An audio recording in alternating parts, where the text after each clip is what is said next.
and you got to get in. And we bees in the ring. And let's see what happens. Now, Texas Tech, are they good? They talk about shooting threes, but they also can post the ball. They also play iso basketball. They break it down on the dribble. I'm watching what are you going to try to take away? Well-coached team. I mean, they deserve all the accolades they're getting. Really good players that make plays. So we know it's going to be a hard game for us. But I tell you, we'll show up and let's see how we do. That'll be on Thursday, Sweet 16 for Arkansas, taking on Texas Tech. How long have you started watching film on them? Did you do it before? I don't remember if you told us you're looking ahead or not. When we got on the plane, after we won that game against St. John's, I said, we got a 3-hour trip. Give me some tape. And I watched 2 halves, and I said, no, because I got to get in a different frame of mind. They didn't miss any shots. I'm like, what the? I don't want to watch any more of this because I have to get to where we got a chance. Yeah. So, I did watch it on the way home, and I've watched some. I like to watch their last 5 games. Yeah. Because the last 5 gives you an indication of how they're playing now. You go and try to do something in December, November. Who gives shit? As you would say, who gives a shit? Yeah, that is it doesn't matter. Yeah, it is how and then the last thing, and am I breaking this with you, Pat? Come on. Adu Thiero is available. Okay. Come on. Okay. He is available. Now, I played Boogie, who was available, 15, 18 minutes, but he helped us win the game. Huge. He made the steal. He made the plays. He made the assist. Now, Adu, it's a different deal because we need his toughness and his athleticism. The most he'll play, 12 minutes, maybe 15, maybe, I doubt. But you got to prepare now because we're a different team. Finally, we got a full roster. Yeah, I was about to say, you're getting deeper. You're getting deeper of a bench as you're getting deeper into the tournament. That has to be a good feeling, especially as other teams are going the other direction, right? Well, that and the fact that we had foul trouble against St. John's. My big guy fouled, and I told him, look, I'm leaving you in. Left. Don't foul. And he fouled. I said, what? What are you doing?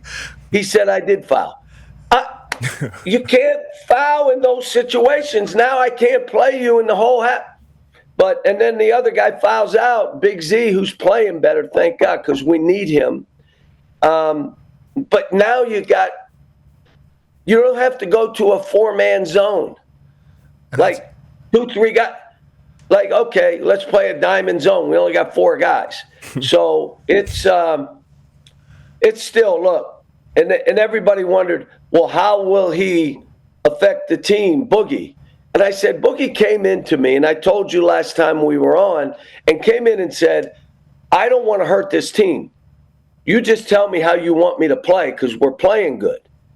And I said, listen, you're going to play off the ball instead of on the ball, make plays, and I need you to defend and come up with steals.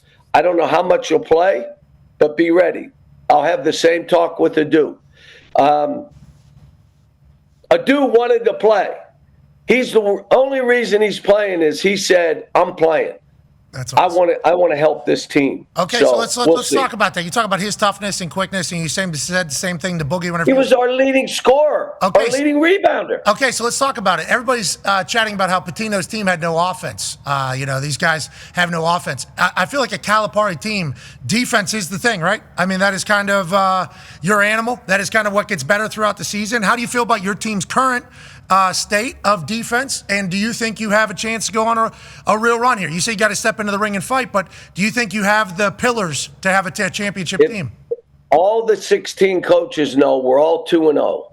Don't matter what you did all season. We're now 2-0. You have a chance. We're going to have to defend like crazy. Let me tell you what else I saw on the tape when I watched Texas Tech. Their offensive rebounds are not to stick it back in the basket. They offensive rebound to kick it out and get a three. Their transition offense to get threes, really as good as I've seen. This will be a hard game. But I like my team. I like my players. I even let them drench me after the game, which I look. Oh yeah, I look at them. Don't you do that to me? And after this game, I said, "Bring it on, boys. Bring it on." Yeah. Look, as rewarding. I've been doing this a long time, and we've had some ridiculous. We won 38 straight one year. Yeah, won a national title. This has been as rewarding as any season I've coached. I can remember busting through at UMass and busting through at Memphis, and what we did in a stretch at Kentucky. But we were dead to rights. We were thrown in the coffin. They pushed the top down, but they didn't nail him. They said, he can't get out. Don't even worry about the nails. And I'm not talking just me. I'm talking our team. Even yourself. And with how it ended, the last stop, obviously we don't have to bring up that, but you had great times. And then on the way out, I think everybody was kind of ready for a fresh start. You go out there, starts terribly. Now you get a chance to get back to the Sweet 16. I got some stats here. This will be your 16th Sweet 16 game. Do you know what his record is in the first 15 Sweet 16 games that he's been in? What's that? 12-3. 2-1 at UMass, 3-1 at Memphis, 7-1 at Kentucky. Feels like you do A-OK in the Sweet 16. Excited to watch you do it with this one. But you talk about it being rewarding personally as well, I assume, because you talked about the coffin with the team. But at the end of Kentucky there, you were this guy. It was great for me and great for Kentucky. They're doing great. We put 15, this is my 16th year in the SEC, 15 years, my heart and soul. You see my daughter, my wife, they're into this just like I am. And we gave everything we had, but it was time. It was time. Now, someone could go in and match what we did over that period of time. I wish them well. I'm in another situation, and I'm at peace. I'm at peace with what went on. I'm not being revengeful. I went into Kentucky. We won that game. I was humble about it. I'm not like trying to beat them because they did this. None of that. I'm about these kids. And my job right now is to stay locked in. I'm not listening, reading. I don't care. He's the worst. He can't. Okay, I agree with you. Can we get on to something more important, which is I got to coach these kids. That's awesome. And you know what? What they've done, I owe that to them. What they've done this year, they could have let go and given up the rope and given up on me. They didn't give up on each other or the staff. And my staff was unbelievable through this because they could have scattered, and they didn't. They just kept working, and now we're there. But Texas Tech is really good. Yeah, they are. They absolutely are. We concur completely. Sweet 16, everybody's going to be great, especially this year.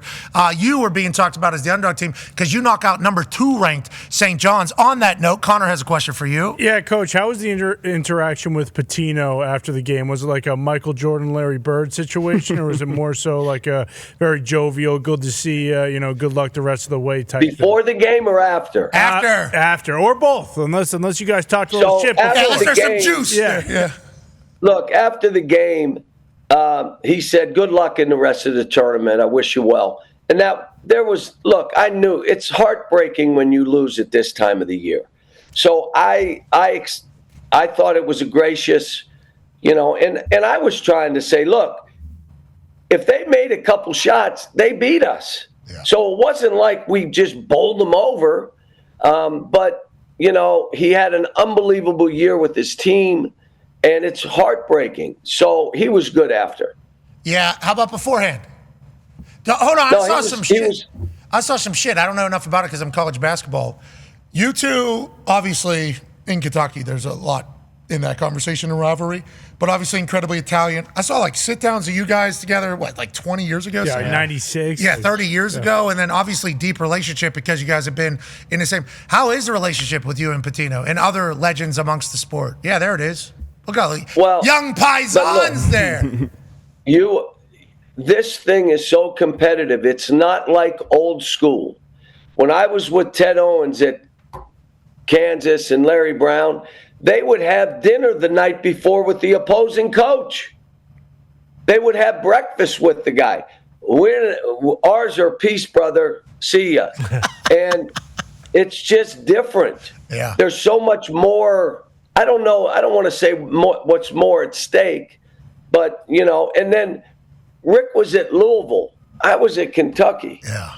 We weren't going to be friends with it. It was like that game was like life and death in the state. And I tried to play it down, but it was life and death in the state.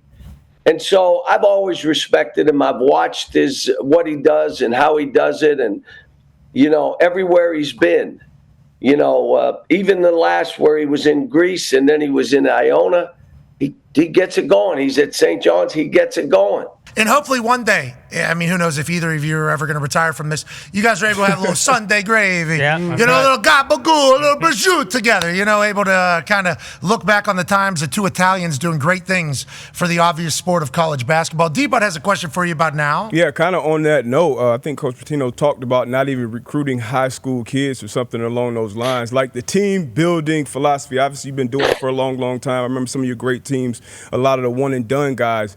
But how much has your philosophy changed when it comes to team building when you have to pretty much put this whole roster together and then go on this run? And when do you kind of feel like you guys become that unit?